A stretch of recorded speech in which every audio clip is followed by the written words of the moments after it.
Maduro não vai ter muita saída, né? Se perder, né, essas eleições, ele se ficar vai ser preso, se fugir vai ser preso, se ficar o bicho pega, se correr o bicho come. Mas o que você tem de fresquinho aí para passar pra gente, Gerson? Então, olha só, eu tinha essa informação já do que circulava aqui nos Estados Unidos, mas eu já confirmei também com pessoas que estão lá na Venezuela. Os filhos do Maduro já deixaram o país. Então, os 3 filhos da esposa e o filho biológico dele já deixaram a Venezuela. O Maduro tem 3 aviões que estão à disposição dele exclusivos. Esses aviões, ele já posicionou em alguns locais, já estão com combustível, tripulação pronta, e existem 3 possibilidades levantadas pelo Serviço de Inteligência aqui dos Estados Unidos. Primeira opção, óbvia, é aquela mais evidente, seria para Cuba, ele se refugiar em Cuba, mas isso não bate muito com o próprio estilo, né, dos dores que não vão querer ficar em Cuba. Hoje, Cuba passa por uma pobreza muito grande e não creio que essa seja realmente a opção. A segunda, que foi levantada pelo Serviço de Inteligência, seria uma escala de algum tempo na República Dominicana. Também não creio muito, porque há muita presença dos Estados Unidos ali na República Dominicana. Então, qual é a opção vencedora que todos estão apostando? É que Maduro já deslocou, inclusive, grande parte de recursos para lá. Há quem fale em 3 bilhões de dólares que já foram mandados antecipadamente para a Turquia. Veja que a Venezuela é um dos poucos países da América do Sul, se não o único, que tem voo direto para Ankara.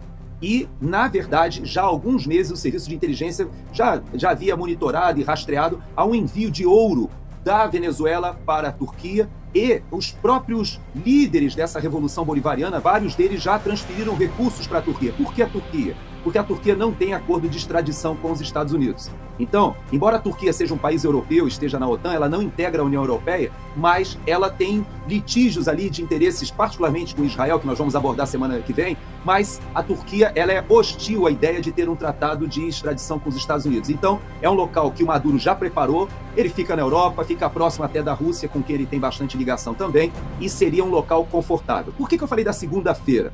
Porque existem algumas possibilidades. Militares, inclusive o próprio ministro da Defesa, que é alguém odiado por grande parte dos militares, eu explico porque ele ficou todo esse período e ele não permitiu uma renovação natural. Ele foi fazendo as promoções políticas e realmente desvirtuou toda a cadeia, a política de pessoal das Forças Armadas. E ele não é alguém benquisto, porém, ele já se ofereceu, veja bem, já se ofereceu para a oposição para intermediar, ou seja, dizendo que as Forças Armadas respeitarão o resultado e não se colocarão contra a população.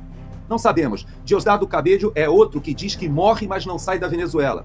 Não sabemos também. Agora, aquela cúpula mais ligada à cúpula política, esses já se arrumaram, Paulo. E cada um deles já tem a sua rota de fuga pronta. Por isso que eu digo que a segunda-feira vai ser muito importante. Se Maduro, de fato, declarar sua vitória, o mundo não reconhecerá, a própria oposição não reconhecerá, e o tal banho de sangue que ele ameaçou, as Forças Armadas não darão respaldo para ele.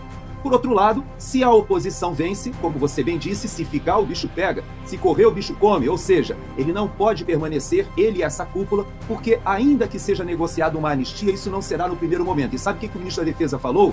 Ele disse o seguinte: bom, se o Maduro vencer, e se a oposição aceitar, ótimo. Mas se acontecer o revés, se o Maduro perder, a nossa proposta é que o derrotado se afaste um pouco, descanse, até que haja uma transição pacífica. Então você veja que o Celso Amorim está se deslocando para lá e vai ter que informar o que está acontecendo. Lula não foi assistir às cerimônias em Paris, nós vimos já o Boric e até mesmo o Gustavo Petro, todo mundo dizendo, olha, já deu, Maduro, já deu, tá numa boa hora para você botar o seu chapéu e tirar o time.